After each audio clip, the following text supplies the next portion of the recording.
Lalu yang kedua yang nggak kalah penting, manajer tim harus orang yang disegani. Oriali waktu dulu pas banget, dia legenda Inter, dia juga bagian dari La Grande Inter.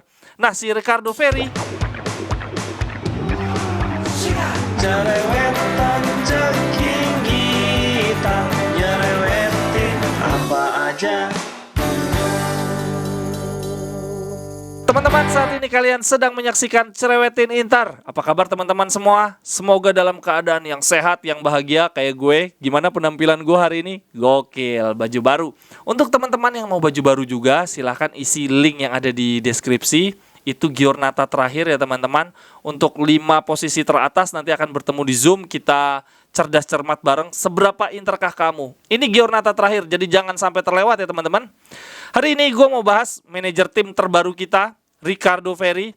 Ini posisi yang sangat amat penting. Terakhir kali kita punya manajer tim itu di eranya Conte, Gabriel Oriali. Nah, manajer tim itu punya tugas dan tanggung jawab yang berbeda dengan pelatih kepala. Kalau pelatih kepala ya semua orang udah tahu lah, kayak Simone Inzaghi, kayak Pep Guardiola, ngurus strategi, ngurus taktik. Nah, kalau di Liga Inggris, manajer tim itu tugasnya beli pemain, kontrak pemain juga, dan bisa rangkap jabatan antara manajer tim dengan pelatih kepala. Makanya ada kayak Ferguson, itu rangkap tuh dia pelatih iya, tapi ngurusin kontrak pemain juga iya, ngurusin pembelian pemain juga iya.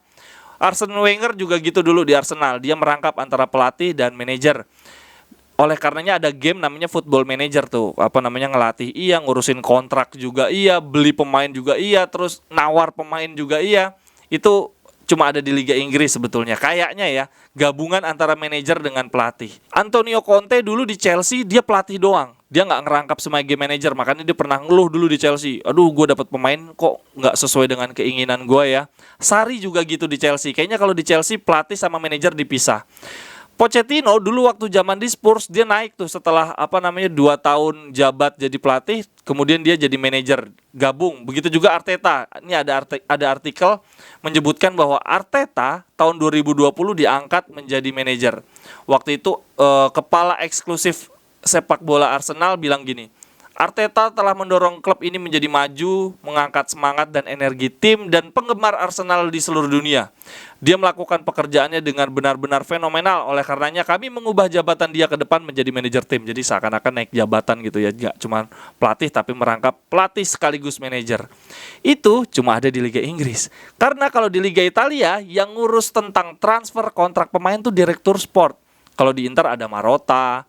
Kemudian dulu Juve ada Paratici, pindah ke Tottenham Hotspur. Tottenham Hotspur sekarang juga sistemnya pakai direktur sport. Dulu ada Luciano Moggi, Inter pernah ada Sabatini. Pokoknya yang ngurusin transfer tuh direktur sport dengan timnya. Lalu apa fungsinya manajer tim kalau di Liga Italia?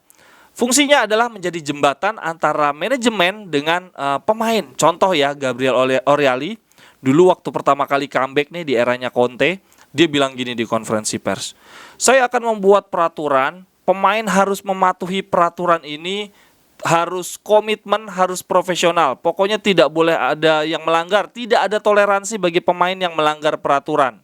Klub di atas segala-galanya. Nah, itu Oriali sedang ada di pihaknya manajemen ya, seakan-akan dia berdiri sebagai bagian dari manajemen. Tapi di satu sisi yang membedakan Oriali dengan Marotta, dengan Steven Zhang, dengan Zanetti adalah Oriali bisa ada di pinggir lapangan ketika pertandingan. Dia bisa ikut nyemangatin. Terus pernah zamannya Lautaro protes ke Conte yang sampai akhirnya adu boxing itu di pinggir lapangan Oriali juga nenangin Lautaro. Pernah suatu hari si Brozovic mau protes tuh ke wasit, kalau dia sampai protesnya terlalu keras terus dapat kartu kuning, itu kartu kuning kedua. Nah, Oriali malah memancing keributan, dia malah menggoda wasit gitu ya. Akhirnya wasit malah ngasih kartu kuning ke Oriali, si Brozovicnya selamat. Artinya peran manajer tim itu penting banget di pinggir lapangan. Dia bisa menjadi pemain ke-12 juga, bisa menjadi asisten pelatih juga. Jadi di satu sisi dia membela kepentingan klub, tapi dia juga ikut menjadi kakak, menjadi ayah bagi tim di ruang ganti. Jadi perannya ganda si manajer tim. Dia membuat peraturan, membuat budaya-budaya baru supaya dipatuhi. Sekaligus dia menjadi kakak, menjadi ayah, menjadi asisten pelatih bagi para pemain. Oleh karenanya menurut gua ada 2 hal penting yang wajib dimiliki oleh manajer tim. Pertama, tentu saja pengetahuan tentang sepak bola. Dia jadinya bisa tahu tentang psikologis, tentang nyemangatin pemain, meredam emosi, menghukum pemain supaya tidak merasa terasingkan, justru termotivasi. Itu penting banget, harus dimiliki oleh manajer tim.